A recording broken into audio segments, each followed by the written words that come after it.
Hello guys, welcome back to my new video. I hope हजुरहरू सबैजना सन्चै हुनुहुन्छ होला अनि म नि ठिकै छु। आज चाहिँ म खेतमा जान लागेको। खेतमा चाहिँ म आज मकै लिन जान लागेको गाइज। एउटा 2 घोगा 3 घोगा जति मात्रै मकै लिएर आउने चढाउनु पऱ्यो नि त देउतालाई। अनि त्यही भएर मकै लिन जान लागेको गाइज। म चाहिँ बाँदरले मकै खाएर सक्दै अरे अलिअलि मकै खाने बेला भएको थियो अरे, अनि त्यही मकै लिन जान लागेको चढाउनको लागि। अनि हाम्रो खेतमा चाहिँ के छ क्या, एउटा खेत मैले अस्ति नै भ्लग बनाएको थिएँ नि त गाइज, तरकारी टिप्न गएको, तरकारी नभएको हो त्यही खेत जान लाग्यो क्या फेरि गाइज। आज म मकै लिएर आउँदैछु, मकै लिन जान लागेको। मकै लिएर आउने अनि भुलि चढाउने गाइज देउतालाई। त्यही हो, अहिले भेटौँला फेरि। म तपाईँहरूलाई चाहिँ म मेरो खेत देखाउँछु आज पनि। खेत गाइज, मेरो खेत देखाउँछु गाइज। म चाहिँ खेतमा आइपुग्न लागेँ। खेत चाहिँ हाम्रो नजिक छ नि त, मैले अस्ति नै भनेको थिएँ 15-20 मिनट लाग्छ होला, धेरै लाग्दैन भनेर। म चाहिँ त्यही हो, खेत नजिक आइपुगेँ। अनि खेतमा गएर मकै लिएर आउने। मसँग केही कन्टेन्ट हुँदैन गाइज। म चाहिँ भर्खर कलेजबाट आएको आज।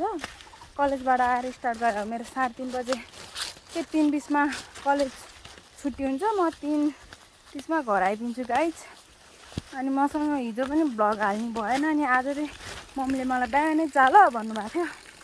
बिहान नजान्न, म कलेजबाट आएर जान्छु भने गाइज। यदि हाम्रो खेतको धारा मैले अस्ति नै पनि देखाएको थिएँ। अनि मम्मीलाई मैले त्यसो भने ल जतिखेर गयो नि जा भनिरहेको थियो। अनि म चाहिँ अहिले आएको, मेरो भिडियो नि बन्छ, मकै नि टिप्छु भनेर, फेरि मकै नि भाँच्छु भनेर आएको। त्यही हो गाइज।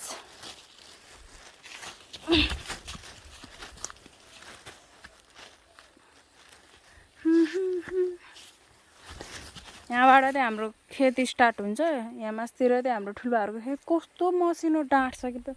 हाम्रो पनि मसिनो छ, हाम्रो चाहिँ चाँडै पाक्ने मकै हो क्या यो। अलि विकास मकैहरू जस्तो होइन क्या, अर्कै चाँडै पाक्ने मकै हो। मकै चाहिँ यही पाटाको अलि उतापट्टि छ, त्यो खाने बेला भएको भन्दै हुनुहुन्थ्यो। त्यहाँ लसुन लाग्थ्यो नि त गाइज। त्यही हो, अहिले यहाँ मलाई असिलो भयो। अहिले ल बाई गाइज, अहिले भेटौँला गाइज। तपाईँहरूलाई यो थाहा थियो, अस्ति नैको भ्लगमा देखाएको थिएँ नि, यहाँ म तरकारीहरू टिप्न आएको भन्दै देखाएको थिएँ नि। यो पनि देखाएको थिएँ। यो त सानो थियो, अहिले हेर्नु त फलिस्या रहेछ, फल्ने खाने बेला भए रहेछ यो चाहिँ। अनि यहाँ के अरे खुर्सानी चाहिँ छैन अहिले, टिप्ने बेला भएको छैन खुर्सानी चाहिँ। फुलहरू फुलिरहेको छ। अनि यो चिप्ले भेटी चाहिँ खाने बेला भएको रहेछ अहिले चाहिँ। अस्ति म आउँदाखेरि चाहिँ थिएन नि त, अहिले चाहिँ खाने बेला भएपछि त्यही अस्ति नै आएपछि म आएकै छैन यहाँ। अनि आज चाहिँ म मकै टिप्न आएँ। मैले कति 5 घोगा मकै पनि टिपेँ। अनि यो मकै चाहिँ अरू त खाने बेला भएको छैन। ऊ त्यहाँ अलिकति चाहिँ लसुन लगाएको ठाउँमा मम्मीले जहिले पहिला लसुन लगाएपछि अनि टिप्नुभन्दा 1-2 महिना 1-2 हप्ता, कति 3-4 हप्तामा मम्मीले रोपिहाल्नुहुन्थ्यो क्या। अनि त्यहाँ चाहिँ पहिला रोप्या भएर यो खान पाएको। अनि बाँदरले खाइदिएछ। यसमा चाहिँ च्यातेर मात्रै छोडेछ क्या यो। खाना नभ्यायो कि के गरे हो, खाना चाहिँ भ्याएन जस्तो खायो त्यही। अनि 4-5 कति धेरै चाहिँ खा रहेछ तिनीहरूले, अरू चाहिँ खाने बेलै भएन। अरू त इत्र गाइज, यता यत्रो भर्खर भइरहेछ। त्यहाँ चाहिँ खाने बेला भयो क्या त्यो लसुन ला भएर। अनि यो चाहिँ म भोलि चढाउँछु। अनि अलिक धेरै भयो भने, बढी भएपछि स्कुल पनि लान्छु होला, थाहा छैन, कलेज लान्छु होला। हाम्रो कलेज चाहिँ डेमा छ नि त। अनि बिहान 10:15-12 स्टार्ट भएर 3:20सम्म हुन्छ। अनि 3:30तिर घर आइपुगिहाल्छु म। अनि घर आएर कपडा चेन्ज गरेर खाजा खाएर अनि म चाहिँ यहाँ खेतमा आएको क्या। अनि भ्लग नि बन्छ अनि टिपेर नि काम पनि हुन्छ भनेर म आएको हो गाइज, आउन चाहिँ। अनि त्यही हो। अन्त चाहिँ अब यो यहाँ भोलि पर्सि अब म घाँस काट्न चाहिँ मैले काट्दैन, बोक्न चाहिँ आउँथेँ पहिला। यसपालि चाहिँ थाहा छैन, तर म पहिला चाहिँ यहाँ घाँस लिन आउँथेँ। मम्मीले काटिदिनुहुन्थ्यो, म लिन आउँथेँ, त्यति हो। मैले काट्न चाहिँ मलाई आउँदैन। अनि गाइस मलाई यहाँ कस्तो यो बाउलै नभएको लगा भएर होला, बाउलै छैन नि त।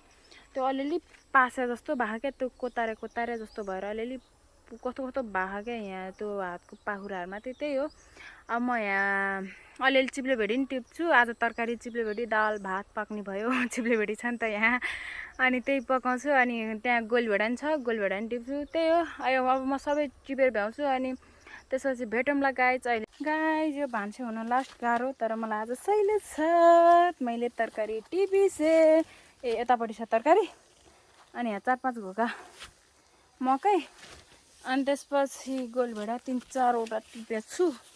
अनि यहाँ छ गोलभेडा अलिअलि, त्यो टिपेर लाने। आज त बेलुका चाहिँ मैले बनाउँछु, बिहान चाहिँ मम्मीले बनाउँछु। बिहान त म 7 बजीसम्म सुत्छु नि त गाइज, त्यही भएर बिहान चाहिँ मम्मीले बनाउनुहुन्छ। कराउँछ नि त, तर सुत्यो भने ढिलासम्म, त्यही मम्मीले बनाउनुहुन्छ। अहिले चाहिँ म गोलभेडा टिप्न ल खस्यो। यहाँ छ गोलभेडा अलिअलि, ऊ त्यहाँ नि छ अलिअलि। त्यही हो, यो गोलभेडा टिप्छु, घर लग्छु। आज खाना बनाउँछु मैले, त्यही हो। मैले त्यही गोलभेडा अस्ति नै त मैले गोलभेडा टिप्नै पाएन नि त, थिएन नि त त्यतिखेर त। अनि अहिले देखाएको नि मैले तपाईँहरूलाई, देखाएको गोलभेडा देखाएको नि मैले तपाईँहरूलाई, त्यही हो। अहिले भेटौँला, म गोलभेडा टिप्छु। अनि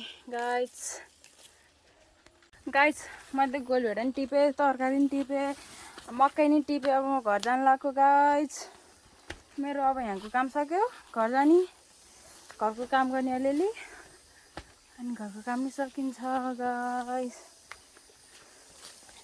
मेरो चाहिँ आज चाहिँ मेरो भिडियो आउँछ गाइज, फेरि हिजो मेरो भिडियो नभएर हाल्नै पाएन नि त, आज चाहिँ आउँछ अब मेरो भिडियो। म हात धुन लाग्यो गाइज यहाँ। हे गाइज, मेरो चाहिँ सब काम खेतको सक्यो, अनि घरतिर नि आइपुग्यो। हाई गर फेरि एकचोटि। यो चाहिँ मेरो भाइहरू। म तिमीहरूको को अरे भन, को अरे फेरि भन।